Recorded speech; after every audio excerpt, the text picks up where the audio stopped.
This is Wide Angle with Ashok Vyas.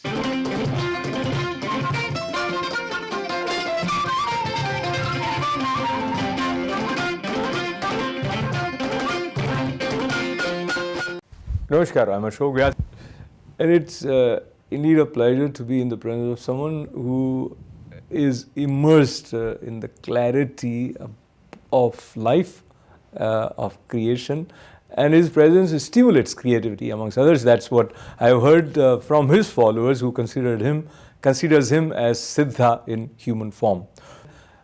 It's kind of very difficult to comprehend the kind of experiences which has been a part of his fabric of life, flying from this part of the world to other part, dropping for 5-6 days, Delhi, Himalayas, Vashisht cave, meeting all these spiritual beings, doing a lot of sincere exploration, experiments, and as he mentioned, it is ultimately you who is your guru.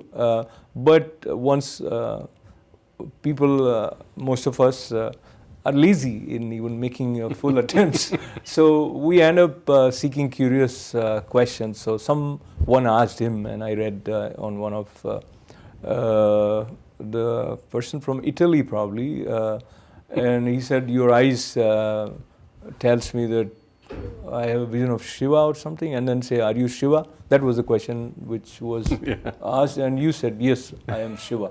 So you said it with full consciousness, or it was just the spur of the moment? No. Actually, I am Shiva, and you are Shiva as well. The only thing is that the lack of awareness or awareness. I tell people, you have the choice to remain Shava, totally unconscious, or become Shiva, fully conscious. According to me, Shiva is not an individual, it's a state. The state of being Shiva, fully conscious, fully aware. There is not even one drop of blood passes through your veins without your awareness. That level of awareness. And I always tell, your presence should be transforming, not your words or your activity. You can teach anything, but if your presence is not transforming, it's not worth it. Like there are many saints sitting up in Himalayas. They are very powerful, but they do not come out into the open. Of course, sometimes because they don't want distractions, no contamination, etc. And there is no divide also. They never come and tell you, don't go to this saint or that saint, don't follow this. The only thing is, go to the highest. Go to Kailas if you could. Don't stop anywhere in the middle. This is truth. So when I said I am Shiva, I meant it. Why not? Because you are the same. Are you aware of it? If you are not, be aware of it. And not in an intellectual way, experientially. Be an experiential spiritualist, not a theoretical one. Theory is very easy, and sometimes it becomes obese also. Like too much of knowledge makes your brain obese. The intellectual obesity is much more difficult than the physical obesity to handle. So it is very difficult even to find out whether there is intellectual obesity or not. And he mentioned about the highest possible peak. So Kailash with Mohanji is another book with wonderful picture of Mohanji. The Journey of a Lifetime, Kailash with Mohanji. So it is a travelogue of... it's a travelogue of a set of people who travel with me. They compiled it. Yeah, I did not write much in this. The people who travel with me, they shared their experiences. Everybody has a purpose to go to some place. And Kailash is not easy. It's I think Dolma Pass is close to 19,000 feet high and 30% oxygen. So it's a real test. Last year we went via Kathmandu. So this is a travelogue of a group of people. So that is the difference of this book. They compiled it and published this book, Traveling with Kailash with Mohanji.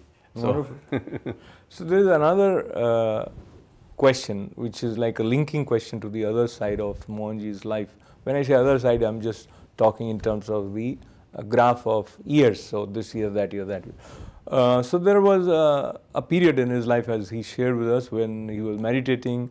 So he was exploring and a lot of going beyond sensations. So there were sensations, and then somewhere in this series the term Siddhi also comes. But that is probably not sensation, but maybe a combination of pious sensations. I don't know what it is. He probably might throw some light on siddhis. But now the question, Mohanji, is you are immersed in bliss.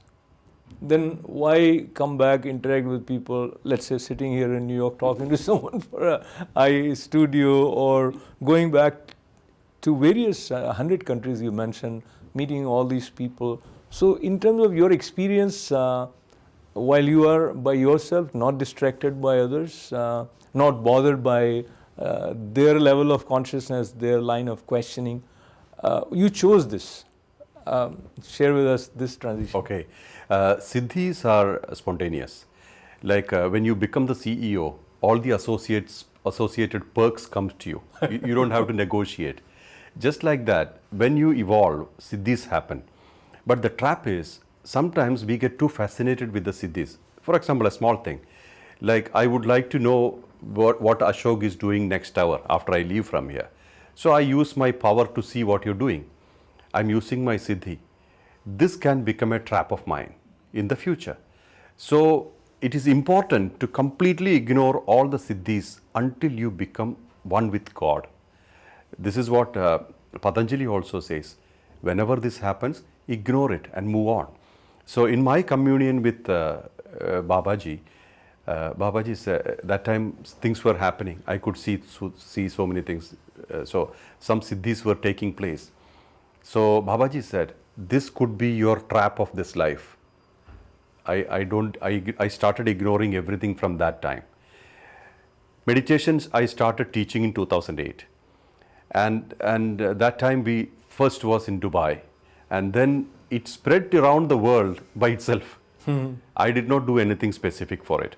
And the meditation is translated into many languages by people who experienced it, not because I told them. We never canvas people. I tell people, let people come by themselves, then they are sent by masters. If you canvas, people come just out of curiosity, they get nothing. If you come with a full cup, what can you give? The strength of every seeker is his emptiness. So if somebody comes to you with an empty glass or empty, we can fill them up. That is happening.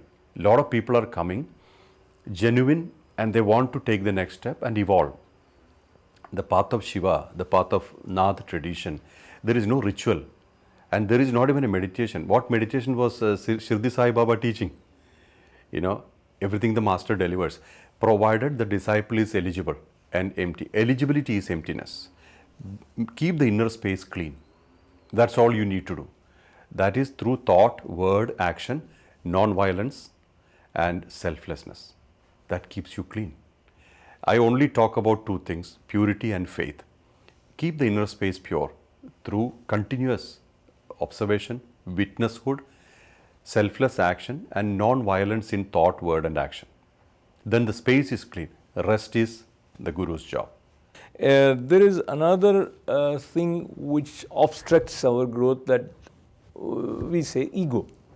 And how to overcome ego, there is one way is through seva. So there is one Mohanji's Seva Foundation which is also active in various parts of the world. Share with us how this foundation came into being, and if I may add, your experience of being a general manager, does that help in this sort of organized work where the activities are totally aimed at serving? Well, I believe in people. I believe that everybody has a great potential. So in most countries, like ACT Foundation is registered in USA, in most countries the people are coming together and they are expressing themselves, their deepest qualities and taking things forward. First it was AmmuCare, formed in India in 2003, and AmmuCare is doing a lot of activities, including the distribution of blankets every year in the during the winter. Not only Uttarakhand, in 18 cities every year during winter, because there are so many people dying during winter. So earlier what we were doing is that we announced that blankets are being distributed and people come and stand in the queue and we distribute blankets one by one. And we do not know whether this is going to the eligible people. So now what we're doing, there are 5, 6 people, all students and youngsters, 5 or 6 of them, they take a car and go out into the night and to railway stations and bus stations and the streets, and they cover the people who are sleeping without blankets. So this is more realistic. This is what is happening now. So we have in how many cities you said? Delhi, 18 cities. I see. Yeah, Delhi, Gurgaon, Jammu, Punjab, various cities in Punjab, Haridwar in Uttarakhand, a lot of places actually, 18 cities. So this is some of the activity which is happening. Now in South Africa, we are propagating vibrionics treatments, the treatment based on the vibration of your body, and that is effective. It's free, it's completely free. So we are empowering the people from the lower strata to be trained in administering medicines to the people and giving it free. So this is something which is happening now. While in USA they are doing their own, they are doing programs such as we serve food to the homeless, and so many things are happening in US. In London we are also doing food seva. We are also sending food to the Balkan states, to the people who are homeless and wandering, and so various places things are happening. Uttarakhand especially now with the flash flood, so much of destruction happened. I was there during this time when the problem was happening. We were in Joshimath on the way to Badrinath, and there was heavy rains, and on the way we saw a huge boulder of rock being rolled by the water. So I casually said, if this stone has to be moved by water, the water is at least 300 kilometers powerful. So that was a cloud burst, and it washed away a 100-meter road from Govind Ghat. And then I had an invitation to visit the ITBP, Indo-Tibetan Border Police camp, because one of the people who was practicing our meditation said, if you're going that way, please go and bless the soldiers, then go. So I said, okay, we'll go there. And when we entered and we had food and we were talking to the people, they said, Mohanji, we cannot go further. The road is gone. Then I said, what about south? Can we go back? They said, no, that road, there are 500 landslides on the way. We were stranded. And we were in the ITBP camp for 5 days during this problem. This is Wide Angle with Ashok Vyas.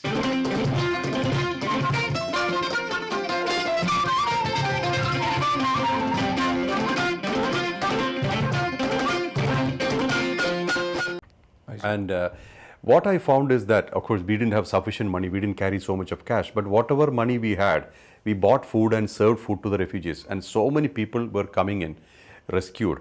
And you know what? This is 8,000 feet high. Kedarnath is 12,000 feet high. So Kedarnath, you must have seen the pictures. It washed away everything except the temple. Only the temple remained.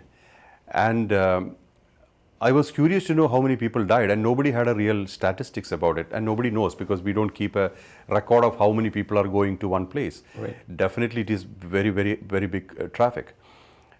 At least 4,000 registered horses and horsemen are there in Kedarnath. What about them? Completely gone. So I'm just telling you the size of the devastation. Now Joshimath, people were coming in rescued by the soldiers from Govind Ghat area, and many of them lost their vehicles. Many of them lost their belongings, many of them lost people, and they were all coming, and we could serve food to them at least a few times within our limited resources, and there was no way to get the money because roads were not there. And then we came down, once the roads were reasonably open, we came down. They asked me to go by air helicopter. I said no, first you send the old and the sick, then the women and children, then only I will travel. They put me as a VIP because they knew me. So I said, no, I would rather stay and then let the others go. So the sorties were happening. The helicopter was carrying some people. And we came down to Haridwar later on, Rishikesh. And then I met with a few more people, and they said the whole aid efforts have been going to the tourist areas, where the roads were made or roads are refurbished. But what about the villages? So now AmmoCare is focusing on villages. We are adopting villages because there nothing has reached. Our people went, and I saw one mail recently. They could not enter because of the smell of the rotten corpse, the bodies.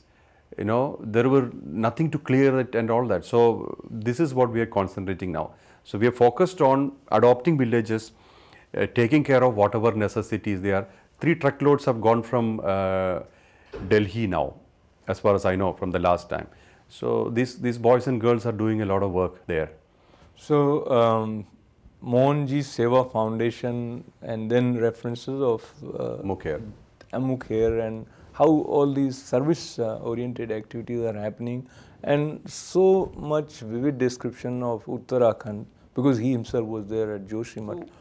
Do you sit and meditate and talk to these higher beings and try to make out why, for people who are so innocent or apparently have not done any harm to anybody, they are suddenly taken away this way? Well, see, everything is related to the path of destiny, but that is easily said. If you have looked, I was actually telling people, if you go to Himalayas today, from 2000 onwards, I'm going more or less every year. If you go to Himalayas today, mostly you see rafting, camping, and this kind of activities. Earlier it is the valley of gods. Today it's a valley of tourists, and there is no bhav, there is no surrender, there is no feeling, there is no devotion. It's just a picnic, and you can see them shouting and screaming and going, and God is in silence. You know? So you can see the change in the attitude. People do not understand what they're doing. They're going to a place, they're going for pilgrimage. They think that, okay, you go there and you see and God is going to give something. You know, it's become transactional. God doesn't need anything from anybody. No true master needs anything from anybody. They are self-sufficient. You are going there so that that atmosphere gives more peace in you. What exactly is spirituality? What are we aiming with spirituality? As I asked earlier, are you after sensations or are you after God? If you're after God, you're going to these places for being in oneness with God. What are you going to get? Shanti, silence within. So if you shout and scream and push, elbow others and go to some place, are you going to get silence at all? You are in an activity mode. And the bhav is very less these days. This is one thing. Second thing, who runs the country or who runs the location? What are they looking for? Are they looking for preservation of these areas? Then they should do much more. Or are they looking at profits? Many times they are looking at profits. 60 new dams are coming up in the Himalayan belt. You know, Himalaya is a relatively new mountain range. That is why it's tallest than many of them. And it cannot handle so much of water, the consolidation of water mass. It will break up. That is why so many landslides are happening today. And first is irreverence. There is lack of reverence. Second thing is that the rulers, the people who are running the location are insensitive. They are not feeling, can we preserve this place? You look at many of the things happening in this country, they are very careful about preserving the location. They do not allow any kind of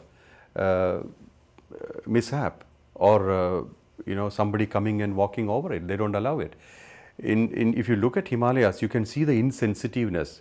I saw many places full of plastic bottles, things after post-camping effects. Off Vasishta cave, I saw camps, and all those areas got wiped off now. Ganga was furious. After 60 years or 70 years, Ganga came inside Vasishta cave and deposited mud there. Okay. Yeah, I asked Swami Chaitanyananda, the saint who's living there, 82-year-old man. I asked him, when did you see this last? He said there was nothing like this in his memory. In 1960 or 56 or something, the Ganga came up to the cave's edge, the door, but it didn't follow inside. This time, mud is deposited inside.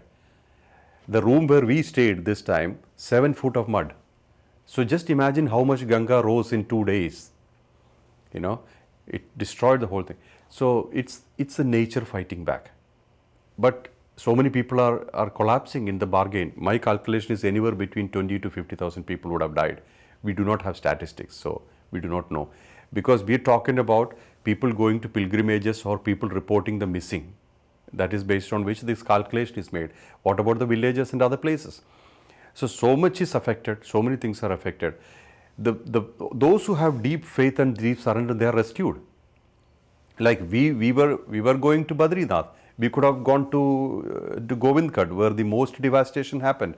Why did we stop at ITBP in Joshimath? It's a clear sign that the divinity works in its own way. You know, actually, when we were going, there was a boulder coming down, and the people sitting in the car, they saw. I said, "Don't talk to the driver." I told the driver, "Keep driving." Then the boulder went behind our car and went down. If this had hit our car, all of us will go down. So it's all grace. Grace is available provided you are eligible for it and you are creating yourself available for it. Because availability is simple: surrender, deep bhakti. Bhakti should be sincere from the heart, not transactional. Most of our bhakti is transactional. We go to the temple, give some money and say, "God, I'll give you this money. Please give me this." You know, just like we go to supermarket. This is not at all interesting for God. Lord Krishna said, "If you give me a leaf or a flower, I will be happy. But remember, this belongs to me anyway." You know. So whatever is belongs to him because he's the creator and he's everywhere. Connecting us with that which is everywhere, we need someone who is connected with purity in mind and deep longing or love or intensity. Words fail to take picture of that moment where one becomes one with that one.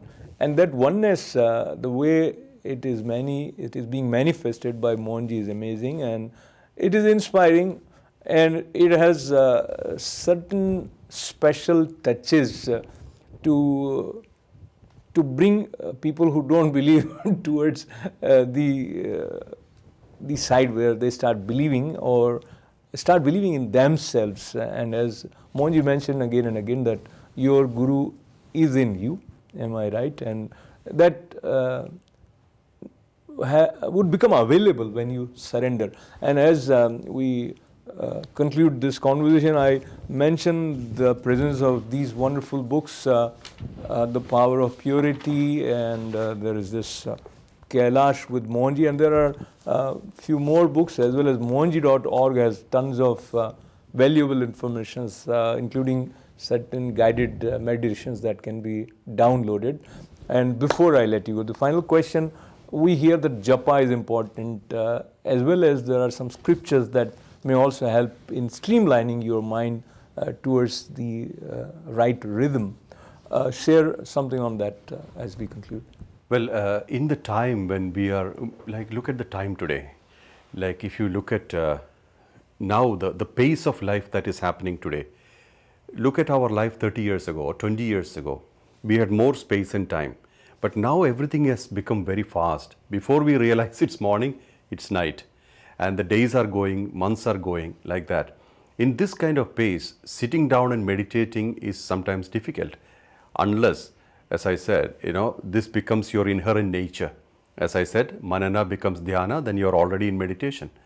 So it is important to understand that to feel who you are, what does any guru do? Guru will tell, Tattvamasi, you are that. Then it is up to us to realize who we are. Conveying my pranam with namaskar to you. Thank you so much. I really appreciate the time. It was great. Thank you so much. Thanks again to Mohanji as well as to all of you for being with us in this uplifting conversation. I'm Ashok Vyas. Namaste. This is Wide Angle with Ashok Vyas.